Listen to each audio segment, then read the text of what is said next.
Bonjour, je suis William Marx, professeur du Collège de France et titulaire de la chaire de littérature comparée. Et c'est à ce titre que j'ai été invité à participer à cette très belle initiative du Collège Covid, où il s'agit de réfléchir à la place qu'occupe cette épidémie dans les différentes disciplines qui intéressent les professeurs du collège. Ma discipline, c'est la littérature. Or, la littérature, précisément, c'est un réservoir de discours. Ce serait la manière la plus générale de la définir, comme en gros le rebut de tous les discours qui n'appartiennent ni aux sciences ni à l'histoire, mais des discours qui conservent à ce titre une mémoire parcellaire, une mémoire fragmentaire de l'humanité, des événements qu'elle a traversés, des interprétations qu'elle a données de ces événements. Et c'est à ce titre, donc, qu'il est tout à fait intéressant de voir que la littérature conserve la mémoire des épidémies. Alors cette épidémie que nous vivons en ce moment, cette pandémie de Covid-19, elle nous paraît, à notre échelle humaine, à notre échelle sociale contemporaine, un événement tout à fait exceptionnel. Mais en réalité, on trouve dans la littérature des traces extrêmement nombreuses d'épidémies, de maladies, qui ont été en quelque sorte le quotidien de l'histoire de l'humanité. Et donc il ne faut pas s'étonner que la littérature puisse nous aider à analyser en quelque sorte les discours qui sont tenus depuis la nuit des temps, pour ainsi dire, sur les épidémies et sur les maladies. Alors, il y a épidémie et épidémie, il y a maladie et maladie. Le Covid-19 est une chose, mais il y a eu aussi la peste, le choléra, la grippe, la scarlatine, l'ergotisme, etc., etc.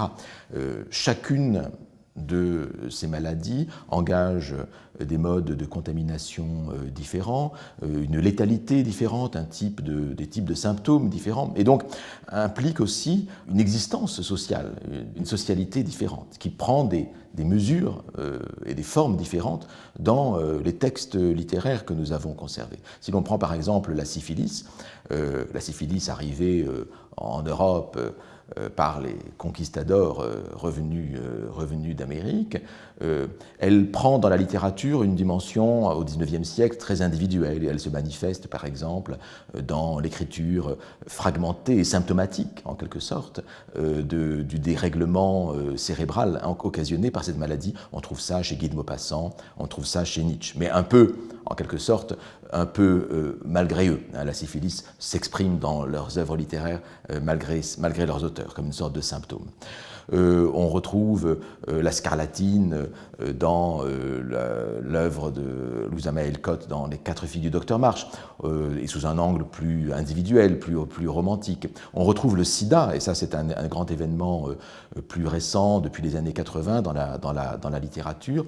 Et ce qui est intéressant dans le mode de contamination du sida, c'est qu'il a en quelque sorte provoquer une sorte de prise de conscience communautaire. Il a servi à coaliser des groupes à l'intérieur de la société. Et la littérature y a beaucoup joué. Les œuvres littéraires ont eu ce rôle fédérateur.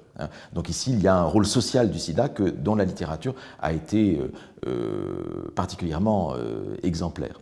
On retrouve ce rôle aussi de la maladie de la tuberculose, par exemple, dans La Dame aux camélias d'Alexandre Dumas, et puis dans l'opéra La Traviata de Verdi, ou bien aussi dans La Montagne magique, mais dans La Montagne magique de Thomas Mann, effectivement, on a là un aspect un peu plus socialisant de la maladie et de la tuberculose même, puisque les personnages de La Montagne magique se retrouvent dans ce sanatorium à Davos, et tout le roman se passe dans le sanatorium, dans cette socialité induite par la tuberculose.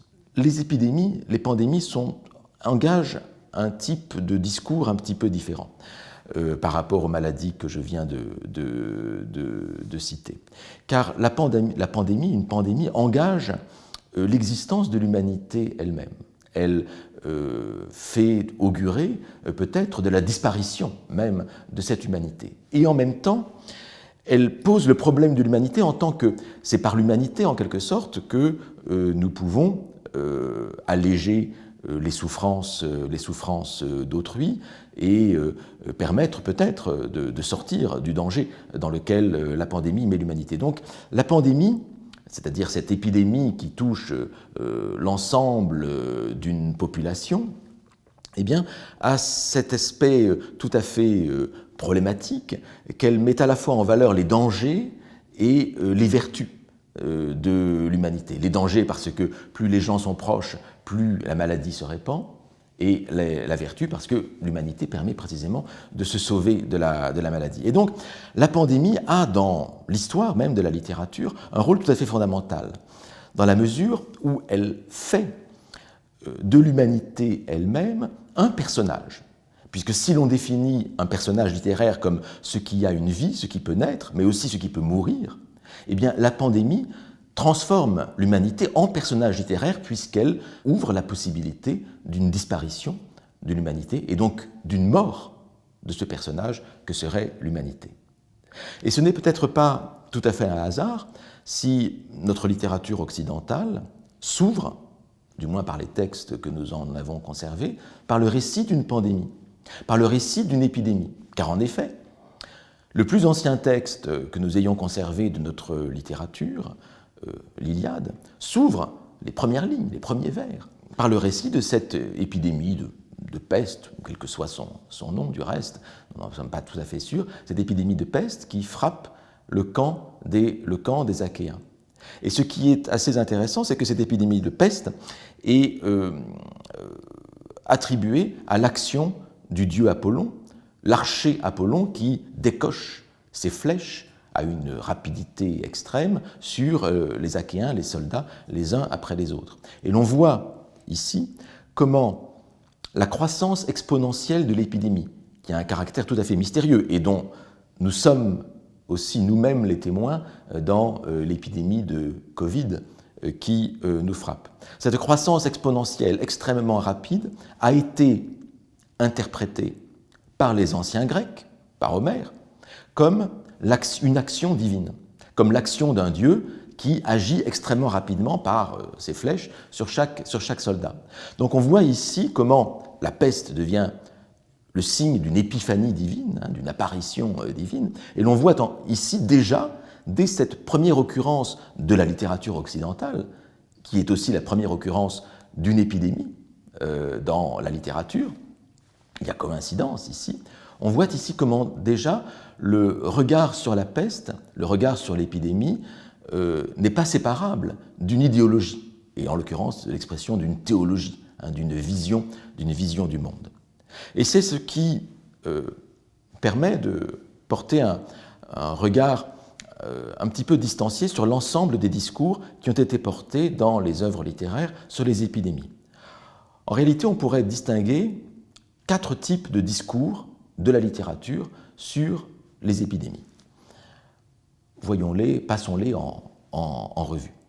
Le premier type de discours, le plus évident en quelque sorte, serait le discours de type documentaire, celui qui relate de manière neutre, relativement neutre et objective, une épidémie, telle qu'elle se produit dans une population donnée. C'est le discours que l'on trouve dans le livre 2 de la guerre du Péloponnèse de Thucydide, racontant l'épidémie de peste à Athènes. C'est le discours qu'on trouve au début du Décaméron de Boccace, qui raconte de manière très précise et très objective les conséquences de l'épidémie de peste qui sévit à Florence en 1348. Ou bien c'est encore, et c'est aussi intéressant et un petit peu différent aussi, le discours que l'on retrouve dans le journal de l'année de la peste de Daniel Defoe, l'auteur de Robinson Crusoe, mais qui en 1722 a publié donc ce journal de l'année d'une peste qui avait eu lieu à Londres quelques 50 ans auparavant. Et en effet, dans les années 1720, une peste sévit en Provence, sévit à Marseille, cela inquiète beaucoup les Anglais, Et Daniel Defoe fait œuvre de journaliste en allant regarder ce qui se passait quelques décennies plus tôt à Londres, et il recueille des témoignages sur cette épidémie. Et ce qui est intéressant quand on voit le témoignage de Defoe, témoignage très documentaire, un témoignage de journaliste et d'historien sur cette année de peste à Londres, c'est qu'on y retrouve des comportements qui annoncent en quelque sorte ce qui se passe chez nous. Il raconte par exemple comment, pour payer les commerçants, pour éviter de se laisser contaminer par les pièces de monnaie, on jetait les pièces de monnaie dans des baquets de vinaigre, de manière à les désinfecter. Donc c'est l'invention en quelque sorte du paiement sans contact. Ou bien, lorsqu'on récupérait sa marchandise chez le commerçant accrochait la marchandise à un croc de boucher, et la cliente venait récupérer sa marchandise sur le croc, de manière qu'il n'y ait pas le moins de contact possible entre les gens. Donc c'est aussi l'invention, après le paiement sans contact, l'invention du drive. Donc il y a ici, là, quelque chose de tout à fait intéressant qui permet de faire des rapprochements par ce regard documentaire porté par des écrivains, des auteurs sur les épidémies. Un deuxième type de discours serait le discours de type sémiologique.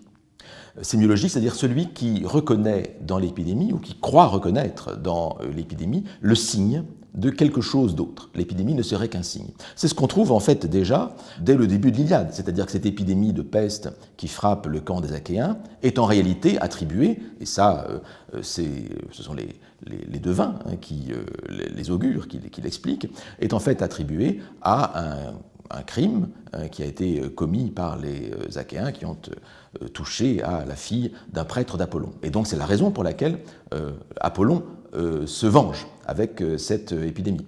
C'est le regard que l'on trouve sur l'épidémie de peste dans Édipe Roi de Sophocle, puisque tout le sujet de la tragédie consiste vraiment à essayer de trouver la cause de cette épidémie de peste qui frappe la ville de Thèbes, et Édipe, évidemment, trouvera la cause. Il trouvera qu'en fait, cette cause, c'est lui-même, mais ça, il ne le savait pas.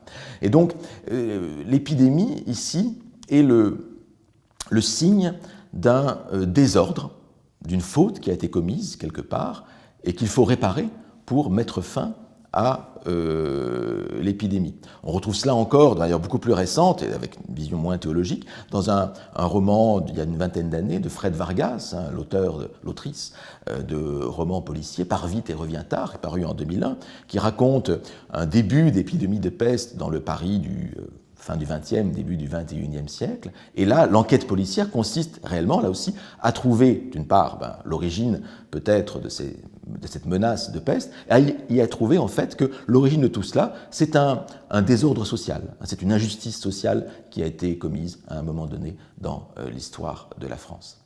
Il me semble intéressant que ce discours sémiologique, qui consiste à retrouver les coupables, et parfois même le bouc émissaire d'une épidémie, se retrouve encore aujourd'hui dans les discours qui attribuent, à tort ou à raison, je ne me prononce pas là-dessus, mais j'insiste sur la permanence du discours, ici, d'un type de discours, qui essaie de retrouver dans l'origine de l'épidémie de Covid que nous traversons, dans un dérèglement du traitement de la nature par les êtres humains, ou dans de mauvaises politiques pratiquées par les États à différents endroits. Et donc on retrouve là une permanence tout à fait intéressante de ce type de discours. Mais là encore, je ne préjuge en rien de la légitimité ou non du discours actuel, du discours sémiologique actuel. Un troisième type de discours serait le discours qu'on pourrait nommer apocalyptique ou bien eschatologique. C'est le discours qui consiste à penser que l'épidémie serait quelque chose de fatal, qui serait en quelque sorte inscrit dans le destin même de l'humanité. C'est ce qu'on retrouve comme quelque chose d'absolument inéluctable. On retrouve cela beaucoup au XIXe siècle, par exemple dans la fameuse nouvelle d'Edgar Allan Poe, Le Masque de la Mort Rouge, ou bien dans un très beau roman de Mary Shelley, l'auteur de Frankenstein, mais qui est aussi l'auteur d'un roman d'anticipation, de science-fiction, qui se passe plus ou moins à notre époque. Elle écrit ça au début du XIXe siècle, qui s'appelle Le Dernier Homme, où elle envisage la fin même de l'humanité. Ou bien on retrouve cela plus tard, au début du XXe siècle, dans le roman de Jack London, La peste écarlate. Et donc, dans ce type de discours-là, il est absolument impossible de lutter contre une épidémie qui est en quelque sorte là, comme un obstacle contre lequel bute de manière définitive l'histoire de l'humanité. De manière intéressante, ce type de discours eschatologique ou apocalyptique, c'est le discours qu'on retrouve dans le poème latin de Lucrèce, de la nature des choses, hein, De natura rerum, qui est un poème épicurien qui se termine par une sorte de... par une description extrêmement frappante de l'épidémie de peste qui sévit à Athènes. Lucrèce copie son texte, plus ou moins, il s'inspire du récit très documentaire et documenté qu'en avait fait Thucydide dans la guerre du Péloponnèse, mais l'option et la perspective de Lucrèce est tout à fait différente. Il s'agit plutôt de montrer qu'en quelque sorte, l'humanité est confrontée de manière inéluctable à la perspective de la mort, et d'une mort contre laquelle on ne peut rien. Donc il y a un aspect, dans ce texte épicurien et plutôt d'option matérialiste, on a un aspect assez apocalyptique et eschatologique, en fait, qui est assez frappant, qui va bien avec le caractère assez pessimiste de cet épicurisme de Lucrèce. Voilà donc pour ce discours de type eschatologique et apocalyptique, et il n'est pas difficile d'en trouver des exemples aujourd'hui dans l'épidémie qui nous frappe. Alors un dernier type de discours qui, là aussi porté par la littérature sur les épidémies, est un discours de type moral. C'est un discours qu'on retrouve de manière beaucoup plus présente, me semble-t-il, au XXe siècle. C'est un discours qui consiste à considérer l'épidémie comme la révélatrice des vices et des vertus de l'humanité. Elle permet une allégorie en quelque sorte, mettant les hommes en confrontation avec ce qui est l'humanité elle-même, ce qui constitue leur essence d'êtres humains. Alors, le texte absolument fondamental de ce type d'approche allégorique et morale de l'épidémie, c'est évidemment le roman d'Albert Camus, La peste, qui paraît en 1947 et dont la valeur allégorique est évidente et soulignée par le romancier lui-même à l'intérieur de son roman. Parce que cette peste qui frappe la ville d'Oran en Algérie, dans l'Algérie française de l'époque, cette peste n'est pas seulement une peste biologique, ce n'est pas seulement une maladie, mais c'est aussi une allégorie de l'épidémie idéologique de fascisme qui a frappé la France et l'Europe. C'est la façon dont on réagit face à un danger, à un risque qui met en péril la société elle-même. Et ici, les différents personnages du roman de Camus illustrent chacun un type de comportement vis-à-vis de l'épidémie. On retrouve là aussi cet aspect de révélateur moral dans Le Hussard sur le toit, le roman de Giono qui paraît au début des années 1950, ainsi que dans d'autres textes. De manière intéressante, c'est aussi ce sens moral et allégorique que l'on retrouve dans la célèbre fable de La Fontaine, Les animaux malades de la peste. C'est un texte extrêmement complexe, comme toujours chez La Fontaine. Les textes des fables de La Fontaine peuvent être lus à tout âge et elles ont des niveaux de sens qui sont accessibles à tous les intellects et à toutes les intelligences. Mais parfois, il y a un contresens qui est fait sur cette fable et qu'on a vu reparaître parfois dans certains articles dans les meilleurs journaux, consistant à se laisser tromper en quelque sorte par les premiers mots de la fable. Un mal qui répand la terreur, mal que le ciel en sa fureur inventa pour punir les crimes de la terre, eh bien, ces premiers vers de la fable de La Fontaine ont été souvent soumis à un contresens. On y a vu une sorte de reprise du mécanisme du du mécanisme sémiologique dont je parlais tout à l'heure, ce discours sémiologique qui consiste à faire de l'épidémie le signe d'un châtiment divin, d'un châtiment céleste, en punition d'une faute qui aurait été commise. Et effectivement, la fable de La Fontaine raconte comment une société, ici une société animale, essaie de trouver le bouc émissaire. En l'occurrence, ce n'est pas un bouc, c'est un âne qui est l'être le plus innocent de cette société animale, qui n'a commis absolument aucun crime, mais qui, devant le lion, devant le loup, finalement, sera condamné à mort pour avoir tondu d'un près la largeur de sa langue. Et en fait, quand on regarde attentivement cette fable de La Fontaine, quand on en comprend le sens, ce que dit La Fontaine vraiment, c'est que justement ce mécanisme sémiologique, cette interprétation sémiologique de l'épidémie est totalement faux, totalement erroné. Que vaut en effet un châtiment céleste, un châtiment divin, s'il aboutit à commettre une injustice finale, à savoir le meurtre de l'innocent. Et donc, ce que réfute La Fontaine, ce que réfute le fabuliste dans cette fable, c'est bien ce mécanisme du bouc émissaire, c'est bien ce discours sémiologique sur l'épidémie, c'est un discours religieux, et La Fontaine, on le sait, avait vis-à-vis de la religion et du christianisme une distance extrêmement notable. Et donc, on voit là, ici, un discours très critique qui consiste à faire, en revanche, de l'épidémie la révélatrice des travers de l'humanité. Ici, une humanité présentée de façon allégorique sous les traits des animaux. Donc tel serait le dernier type de discours moral, et sans doute celui qui nous touche le plus, parce que nous avons vu effectivement comment l'épidémie de Covid-19 mettait en valeur, mettait en lumière des comportements humains héroïques, souvent, et parfois plus vicieux et plus critiquables parfois. Voilà, quels sont donc les 4 types de discours que nous donne la littérature sur les épidémies. Je les reprends brièvement: discours documentaire, discours sémiologique, discours eschatologique ou apocalyptique, et enfin discours moral. Et on retrouve donc des exemples de ces discours dans l'épidémie qui nous frappe aujourd'hui.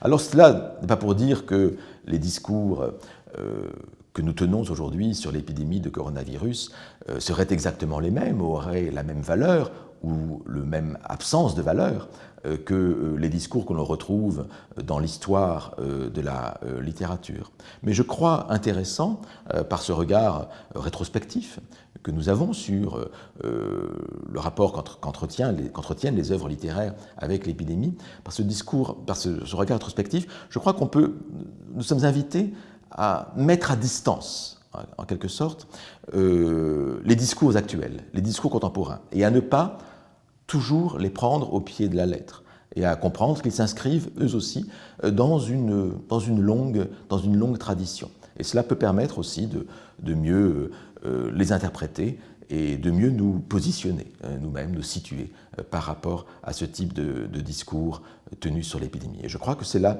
l'une des leçons que nous offre la littérature et l'étude de son histoire. Je vous remercie.